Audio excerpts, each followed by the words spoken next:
नमस्कार दोस्तों, स्वागत है आप सभी का। मेरा नाम है मनीषा और आज के वीडियो में बात करेंगे एफकस इंफ्रास्ट्रक्चर कंपनी के बारे में। तो इस कंपनी के फाइनेंशियल्स और स्टॉक के टेक्निकल दोनों को बिल्कुल आसान भाषा में समझेंगे, तो वीडियो में एंड तक रहिएगा ताकि आपसे कोई भी इन्फॉर्मेशन मिस ना हो। तो शुरुआत करेंगे चार्ट पैटर्न से।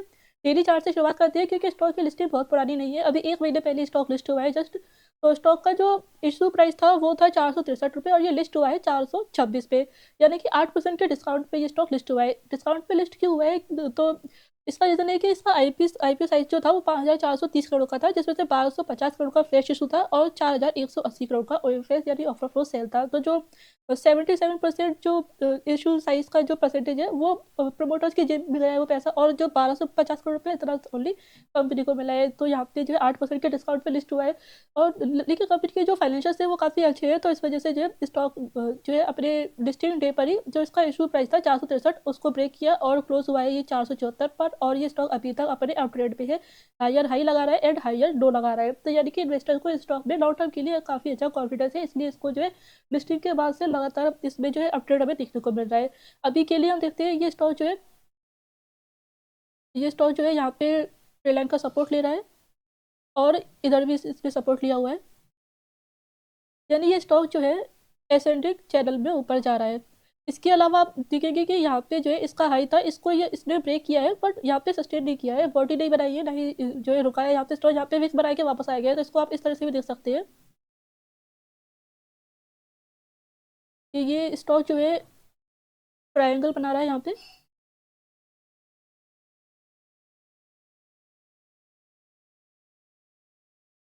तो यहाँ पे ये जो स्टॉक है एसेंडिक ट्रायंगल बना रहा है, ठीक है।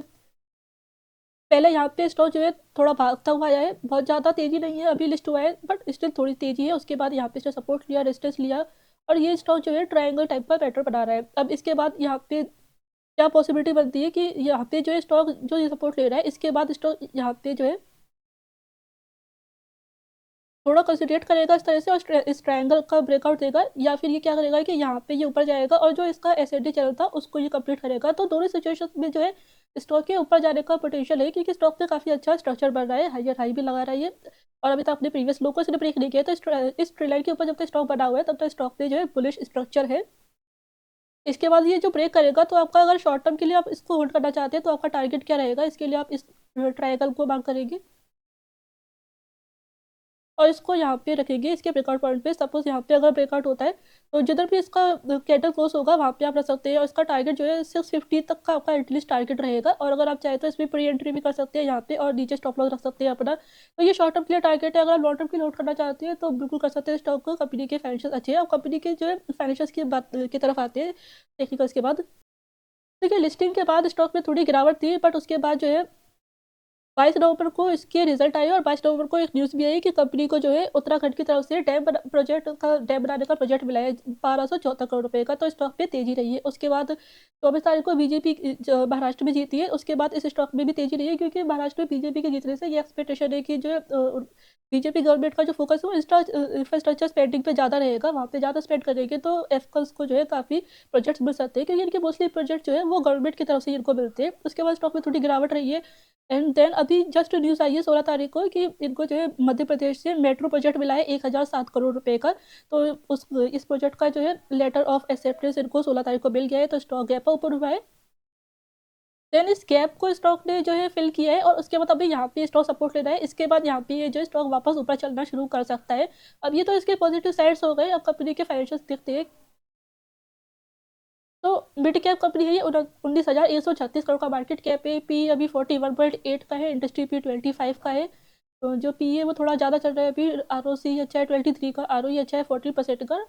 एंड जो इनका डेट है वो 0.9 का है। इंफ्रास्ट्रक्चर कंपनी है तो इनका वर्क ऐसा है कि यहाँ पे डेट की जरूरत पड़ती है। इनके जो पीयर्स है उन पे भी काफ़ी डेट है। बट यहाँ पे प्रॉब्लम ये है कि ये जो कंपनी है ये कंपनी शापूरजी पल्लौंजी ग्रुप की कंपनी है, एसपी ग्रुप की।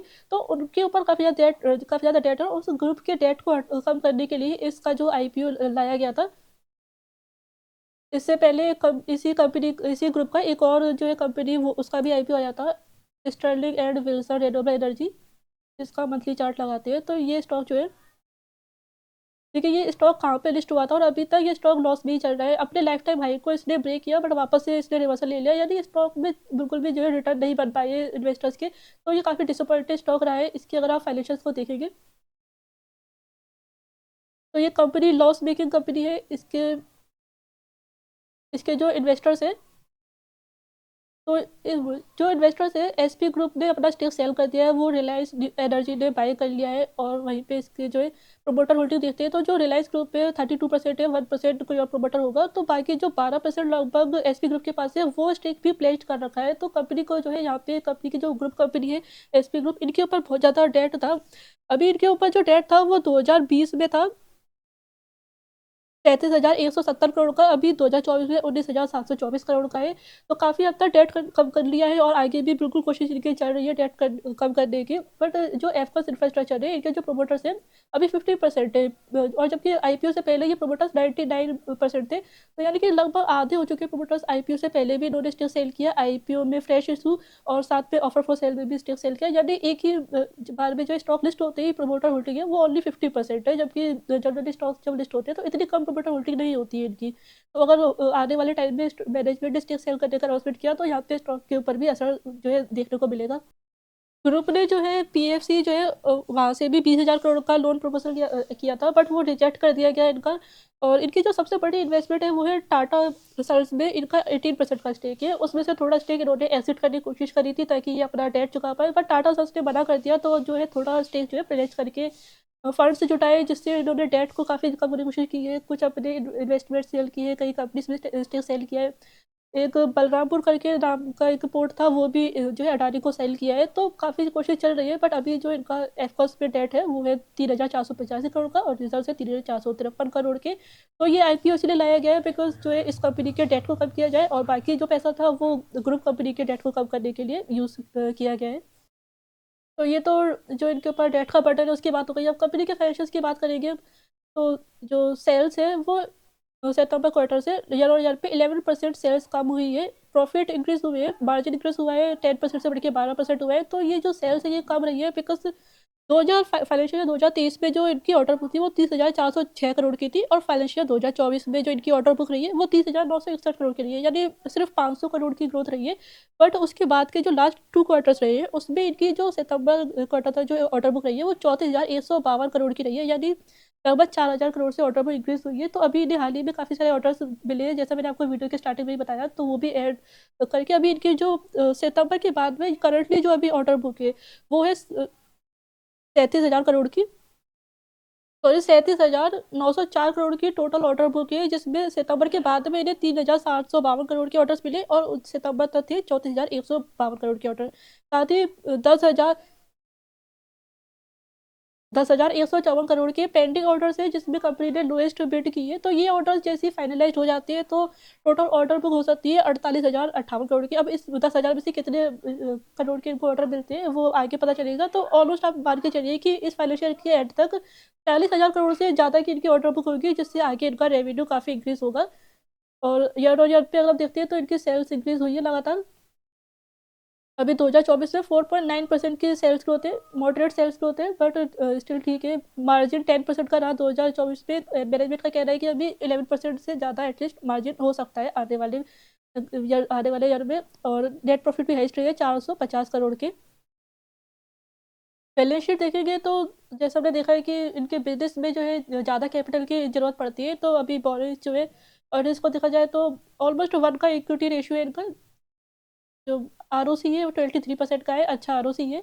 इन्वेस्टर्स में प्रमोटर 50% है, एफआईएस 8% से, डीआईआई 13% और पब्लिक होल्डिंग 28% है। इसको टिकर टिप पे देखते हैं।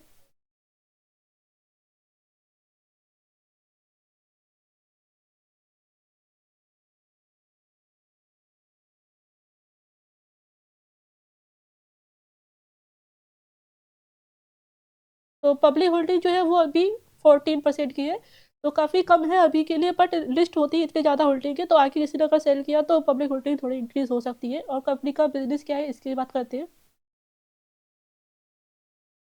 तो ये company infrastructure engineering and construction company है। मार्केट लीडरशिप भी इनकी काफ़ी अच्छी है, 10th largest international marine and port facility contractor. है ग्लोबली, और 12th लार्जेस्ट कॉन्ट्रैक्टर है ब्रिजेस सेगमेंट में। 42nd लार्जेस्ट कॉन्ट्रैक्टर है ट्रांसपोर्टेशन सेगमेंट में। 18 लार्जेस्ट कॉन्ट्रैक्टर है ट्रांसमिशन लाइन्स एंड एक्यूडेक्ट्स सेगमेंट में। तो कंपनी के जो बिजनेस वर्टिकल्स है उसमें देखते हैं, तो ये जो कंपनी है ईपीसी कंपनी है, यानी engineering procurement and construction project, यानी जो भी प्रोजेक्ट है उसकी डिज़ाइनिंग से लेके उसकी टेक्निकल स्पेसिफिकेशन जो है, क्लाइंट रिक्वायरमेंट जो भी है वो सब भी खुद करती है। उस उसके बाद प्रोक्योरमेंट में जो है मटेरियल परचेसिंग, इक्विपमेंट, जो भी सर्विस चाहिए, क्वालिटी का ध्यान रखना, वो सब भी खुद करती है। उसके बाद कंस्ट्रक्शन तक का जो भी काम रहता है पूरा काम जो है कंपनी खुद अकेले करती है। एंड जो इसके बिजनेस वर्टिकल्स है उसमें मेरिन एंड इंडस्ट्रियल सेगमेंट है, surface transport, urban infrastructure, hydro and underground, oil and gas segment है। अर्बन इंफ्रास्ट्रक्चर से 48% का रेवेन्यू है, हाइड्रो एंड अंडरग्राउंड से 27%, सरफेस ट्रांसपोर्ट से 9%, मरीन एंड इंडस्ट्रियल से 8.5% और ऑयल एंड गैस से 6% का रेवेन्यू है। एंड जो कंपनी के जो ऑर्डर्स है उसमें गवर्नमेंट ऑर्डर 69% है और मल्टीलेटरल ऑर्डर्स 20% है। प्राइवेट कंपनी से जो ऑर्डर्स है वो 10% है।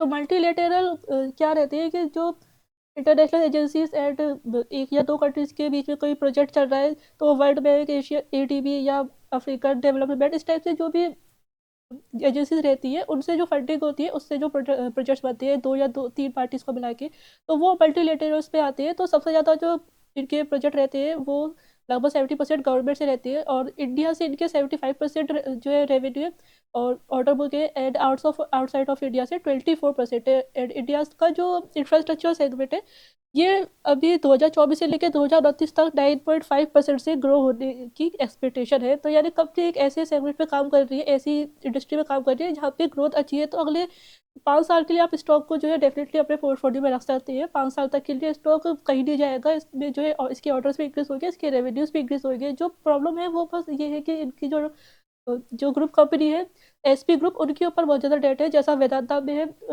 वैसे इस कंपनी के साथ भी चल रहा है।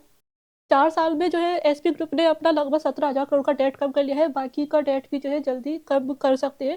एंड उसके बाद जो है इस कंपनी का स्टॉक भी काफ़ी अच्छा परफॉर्म करेगा। सो इस वीडियो में बस इतना ही। आई होप की वीडियो आपको अच्छा लगा होगा। अगर वीडियो अच्छा लगा है तो वीडियो को लाइक कर दीजिए, और चैनल पर नए हैं तो चैनल को सब्सक्राइब कर दीजिए। और कोई क्वेश्चन या किसी और स्टॉक पर वीडियो चाहिए तो कमेंट कर दीजिए, आपको रिप्लाई जरूर मिलेगा। थैंक यू फॉर वॉचिंग, मिलते हैं नेक्स्ट वीडियो में।